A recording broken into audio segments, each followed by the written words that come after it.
আজ হজরত শীস আলাইসাল্লাম সম্পর্কে কথা বলবো। তিনি ছিলেন হজরত আদম আলাইসাল্লামের সন্তান। হজরত শীস আলাইসাল্লাম ছিলেন হজরত আদম আলাইসাল্লামের মৃত্যুর সময় যে সমস্ত সন্তান সন্ততি রাখিয়া গিয়াছেন, তাদের মধ্যে জ্ঞানে, শিক্ষায় এবং ধার্মিকতায় সবার শ্রেষ্ঠ।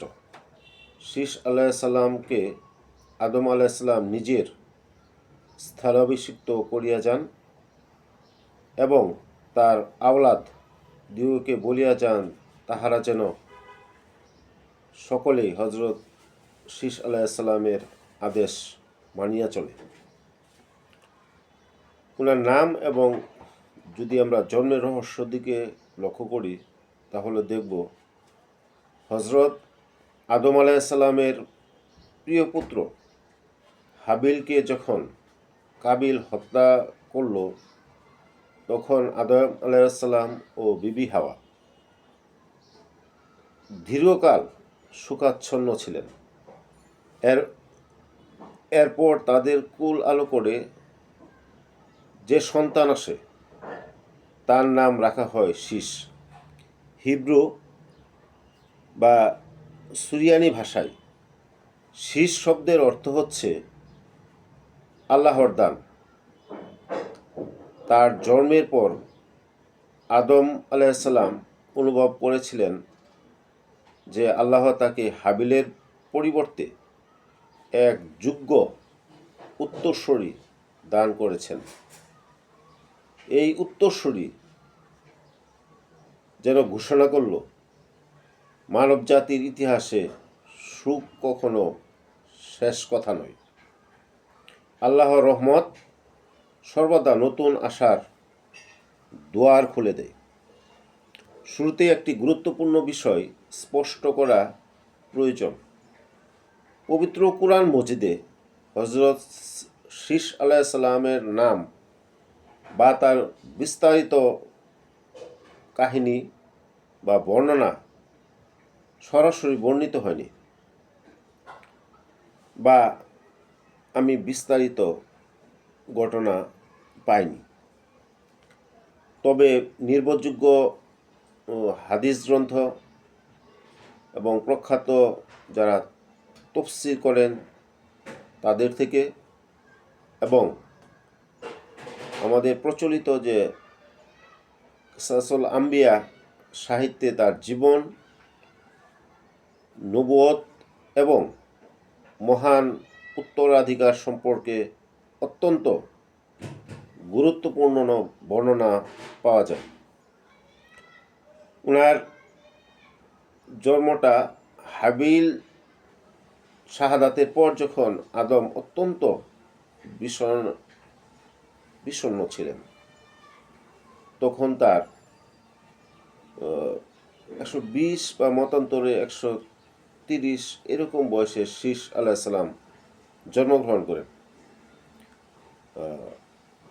বয়স নিয়ে বিভিন্ন গ্রন্থে বিভিন্ন সংখ্যার উল্লেখ পাওয়া যায়, সুতরাং এটা আল্লাহই সবচেয়ে ভালো জানেন।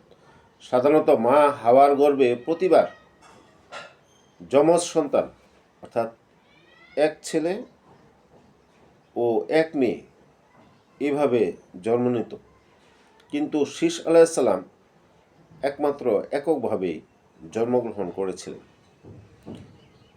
জিব্রাইল আলাইসাল্লাম এসে সুসংবাদ দিয়ে বলেছিলেন, এই শিশুটি হাবিলের পরিবর্তে আল্লাহর পক্ষ থেকে আপনাদের জন্য বিশেষ এক দান।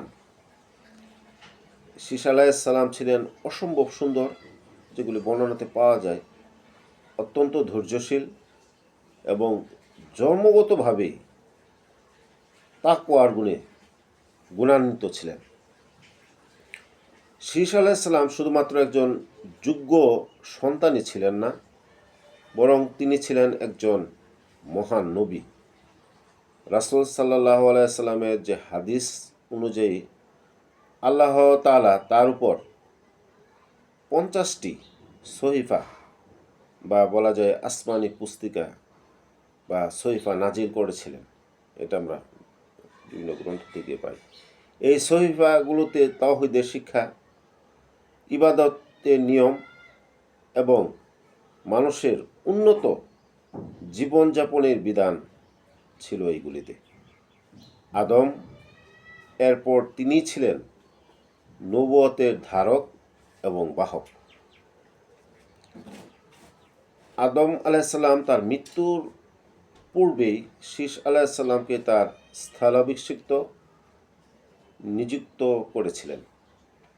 তিনি সন্তানদেরকে আদেশ দিয়ে বলে যান যেন সকলে তার এই যোগ্য পুত্রের আনুগত্য করে। আদম আলাইসাল্লাম তাকে ইবাদত,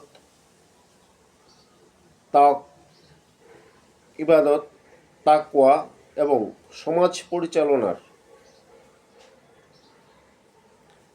গূঢ় জ্ঞান দান করেছিলেন। বিশেষ করে কাবিলের পাপাচারী বংশধরদের থেকে দূরে থাকতে এবং নিজের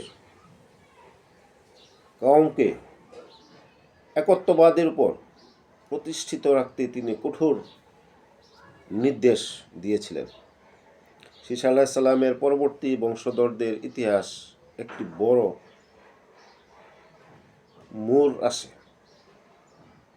এই তার যে সুযোগ্য উত্তরসূরিদের মধ্যে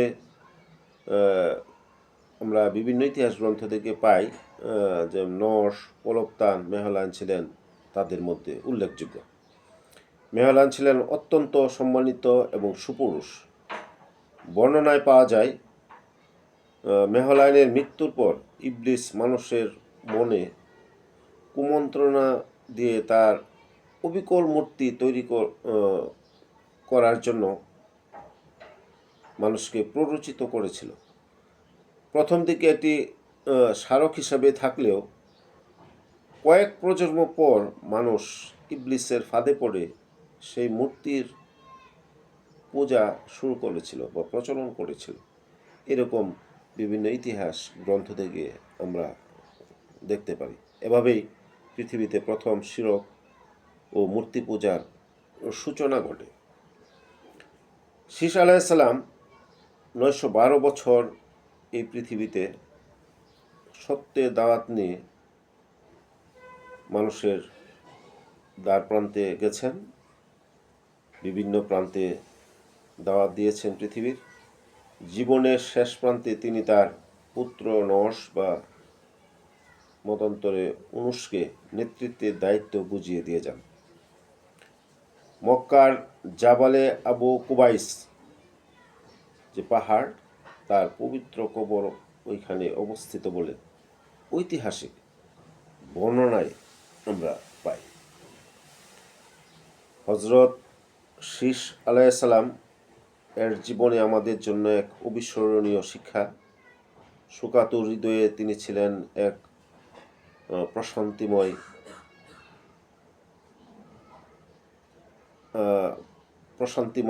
প্রশান্তিদায়ক বলা চলে আদম আলাইসাল্লামের জন্য।